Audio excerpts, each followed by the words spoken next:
The photograph was still in her hand when she left, and she would remember, years later, that she had not cried until she was 3 streets away. Ngozi had learned to hold herself together in exactly the moments that would have broken other people. It was a survival skill, honed over a childhood that had not been gentle, and it served her that morning in the marble hallway of a house she had thought, wrongly, was becoming a home. She stood very still. She looked at what the photograph showed her, and she made, in the space of about 4 seconds, the single most important decision of her life, which was that she would walk out of that house and never come back, and never explain why. The photograph showed her sister. It showed the man Ngozi loved. It showed them close, in a way that admitted only one interpretation, in a garden she recognized, because she had stood in it herself not a week before, while that same man told her she was the only steady thing in his life.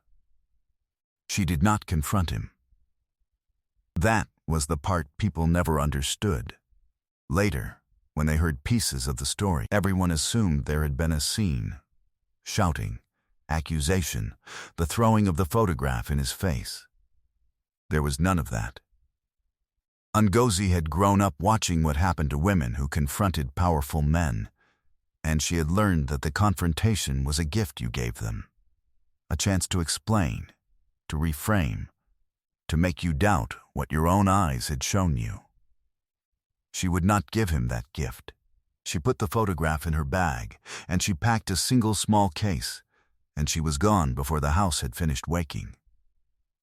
Before I take you into where she went, and what she carried with her that she did not yet know she carried, and the day years later when all of it came back to a room full of people who thought the story was long over, stay with me.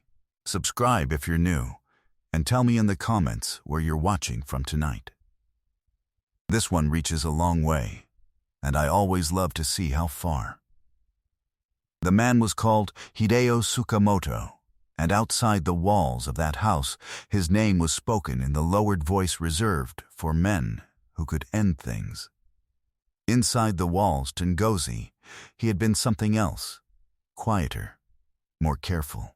A man who removed his shoes at the door out of a habit he could not break, and who had learned slowly over the months she had worked in his house, and then over the different months that came after, to let her see the parts of himself he showed no one.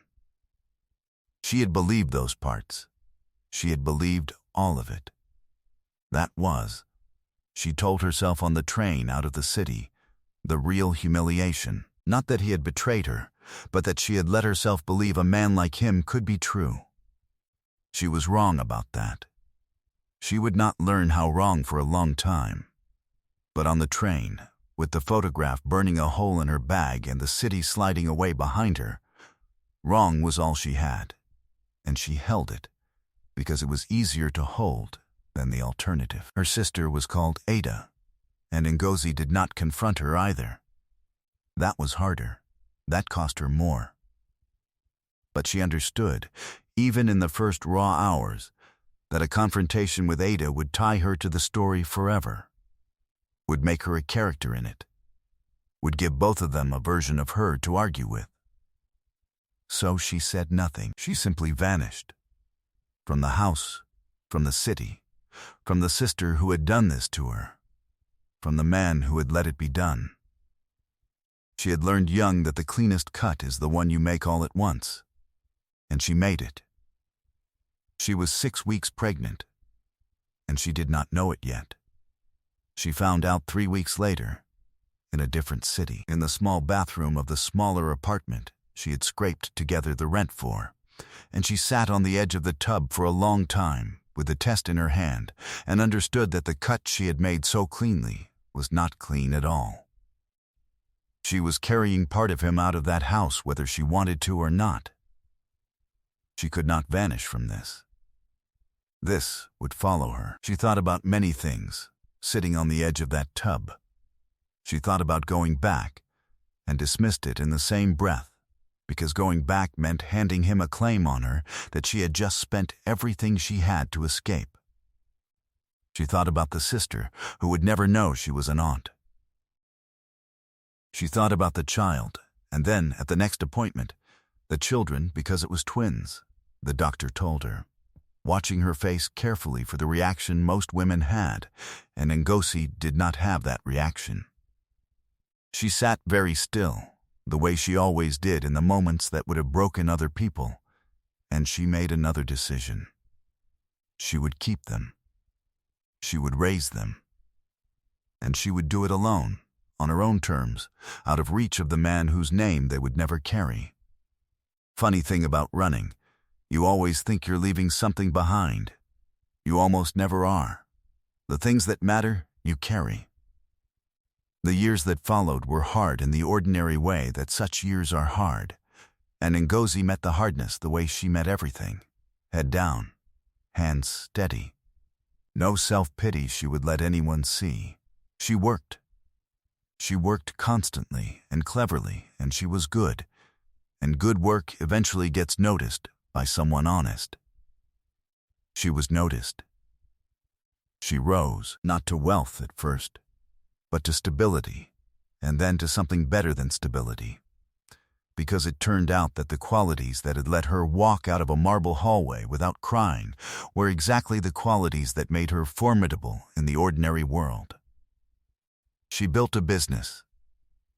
It was small, and then it was not small. She raised her son and her daughter in an apartment that grew into a house that she owned outright, in her own name, bought with money no man had given her. The twins were called Kaito and Amara, and they were, from the beginning, unmistakably his.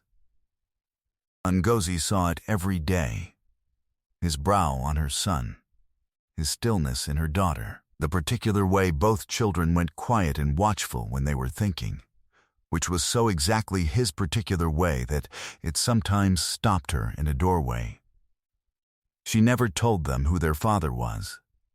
She told them he was gone, which was true, and that he had not known about them, which was also true, and that one day when they were older she would tell them the rest. They accepted this the way children accept the shape of the only life they have known.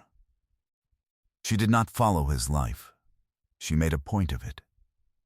She did not search his name, did not ask after him, did not let the city he lived in be a place her attention went. She had cut cleanly, and she intended the cut to stay clean. Which is why she did not know, for 6 years, that she had been wrong about the thing that mattered most. She learned it by accident, the way the important things so often arrive. A business matter. Her business had grown enough to have business matters now. Brought her back into contact with the edges of a world she had left, and in that world, at a distance, she heard his name again for the first time in 6 years. And attached to the name was a piece of information that stopped her cold, because it did not fit the story she had built her entire life around. The woman in the photograph, her sister, Ada, had not been his lover. Ngozi did not believe it at first. She had built too much on the other version to give it up cheaply. But the world she had re-entered was one where the truth could be established. If a person was willing to look, and Ngozi, who had spent 6 years refusing to look, now could not stop. And what she found, piece by piece, rearranged everything. Ada had been in trouble. The kind of trouble that Ngozi, buried in her own new life, had never known about. She had owed money to people who hurt those who could not pay. And she had gone, in desperation, to the one person she knew with the power to make such people go away, her sister's man. And Hideo had made them go away. The photograph, the garden, the closeness that admitted only one interpretation, it was a woman thanking, in relief and exhaustion and fear, the man who had just lifted a death sentence off her. And it had been taken at exactly the wrong second, by exactly the wrong person. And it had shown, frozen in a single frame, a thing that had never happened. Ada had never told Ngozi, because Ada had not known Ngozi had seen anything at all. Ngozi had vanished so cleanly so completely that her own sister had believed for 6 years that she had simply left, had built her own grief around a sister who abandoned her without a word, never knowing that the abandonment had a cause, never knowing there was a photograph, never knowing there were children. And Hideo. Ngozi made herself find out about Hideo, and what she found was the thing that broke her, finally, 6 years too late, in a hotel room in a city she had sworn never to return to. He had looked for her. For years, he had turned the considerable machinery of his considerable power to the single task of finding the woman who had disappeared from his house without a word. And he had failed, because Ngozi was very good at not being found, and a person who does not want to be found by a man like that can, with enough care, stay lost. He had never known why she left. That was the part that undid her. He had spent 6 years not knowing what he had done, because he had not done anything, and the not knowing had been its own long torture. The man everyone feared had been quietly, privately, ruined by a disappearance he could not explain and could not undo. He had never remarried. He had never, as far as anyone knew, been with anyone at all.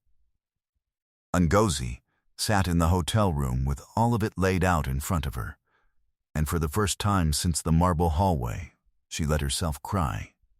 Not 3 streets away this time, not held together, but completely, for the first time in 6 years, for everything the photograph had cost.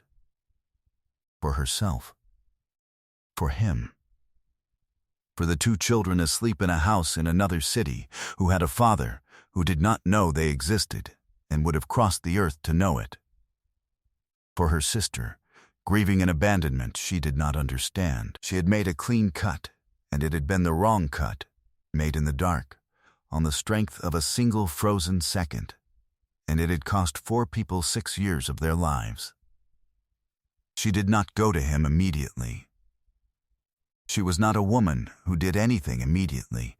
That had always been both her strength and, she understood now, her tragedy. She sat with it. She thought about the children, and what they were owed, and what she was owed, and what he was owed, and how impossibly tangled the accounting had become. And she understood that whatever she did next could not be a vanishing, because vanishing was the thing that had done all the damage. This time, she would have to do the hardest thing she knew how to do, which was to stay and speak and let herself be seen in the middle of a mess she had made. She arranged to see him. It took some doing. She did not announce who she was. She let the meeting be arranged through the business channels that had brought her back into his orbit, so that he would not know until he walked into the room. He walked into the room. He stopped in the doorway. 6 years fell on him all at once. She watched it happen. Watched his face do the thing faces do when they see the impossible. Watched the man everyone feared become, for one unguarded second, simply a person who had found something he had given up for lost. Ngozi, he said. Just her name. He said it the way you say a word you have not let yourself say aloud in a long time. I owe you an explanation, she said. Her voice was steady. It was always steady, in the moments that would have broken other people.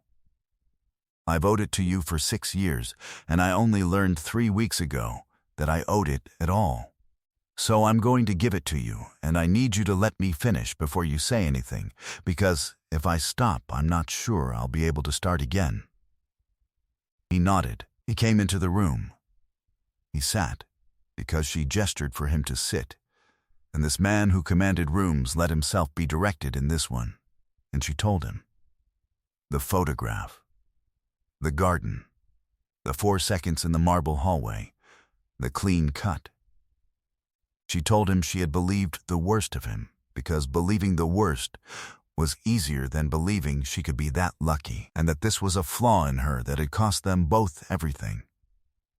She told him she had learned, 3 weeks ago, that Ada had gone to him for help, and he had given it, and the photograph had frozen a thank you into a betrayal.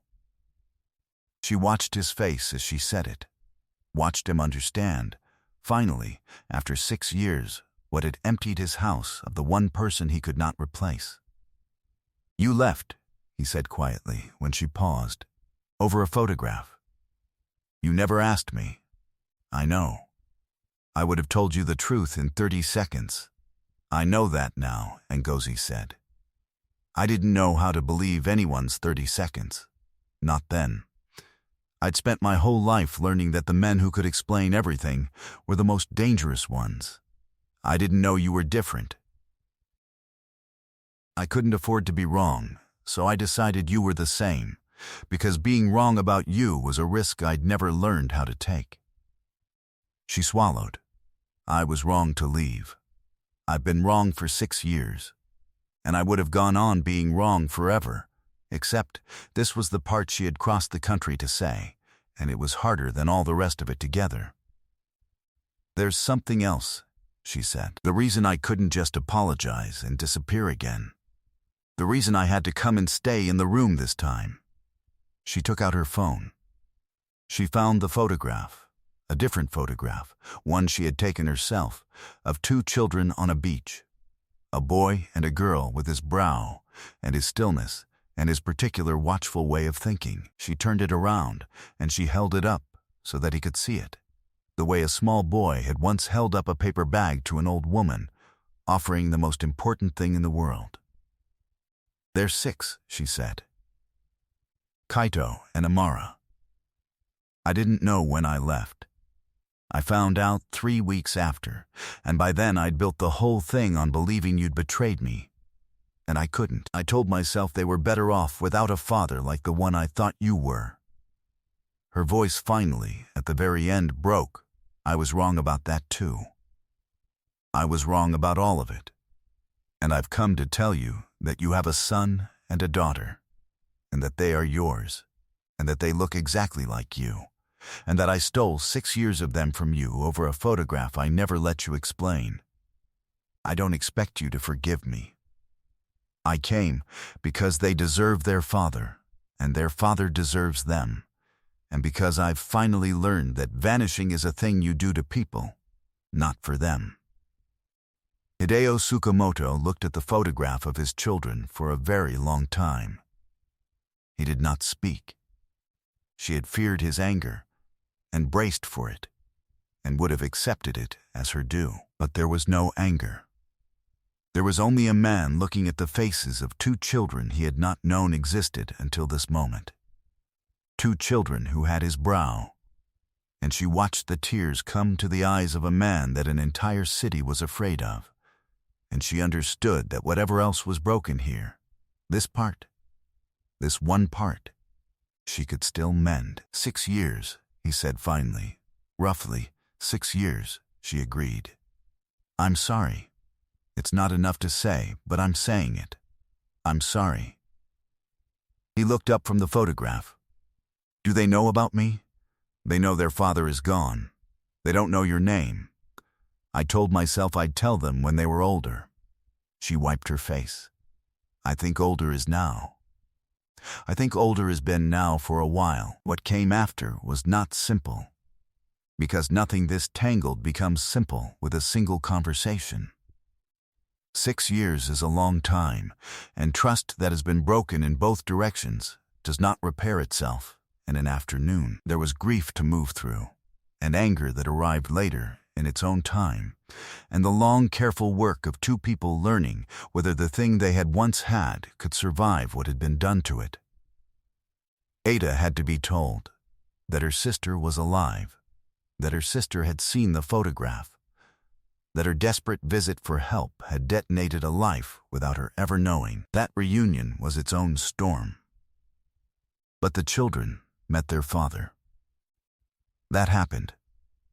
And it happened gently, and Ngozi watched Hideo kneel down to the height of a 6-year-old, with the same care he removed his shoes at a doorway. Watched him meet his son and his daughter with a tenderness that no rumor about him had ever included. And she understood. watching exactly how completely she had been wrong. He did not try to claim her. That was the thing that finally let her begin to trust him. A lesser man, a man more like the one she had feared, would have used the children as a rope to bind her. He used them as nothing. He asked only to know them, and left everything else, including her, entirely to her choosing. And it was that, in the end, more than the 6 years of searching, more than the ruined solitude, that let her choose, slowly and by her own decision, to stay. Here is the thing about the stories we tell ourselves in the dark.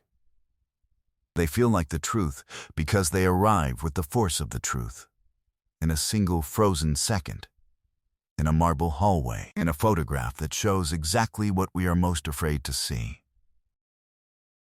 But a photograph is a single second, and a life is not made of single seconds, and the woman who builds her whole future on one frame will find, too late, that she built it on a lie she chose, because the lie was easier to survive than the hope. Ngozi ran to protect herself from a betrayal that never happened.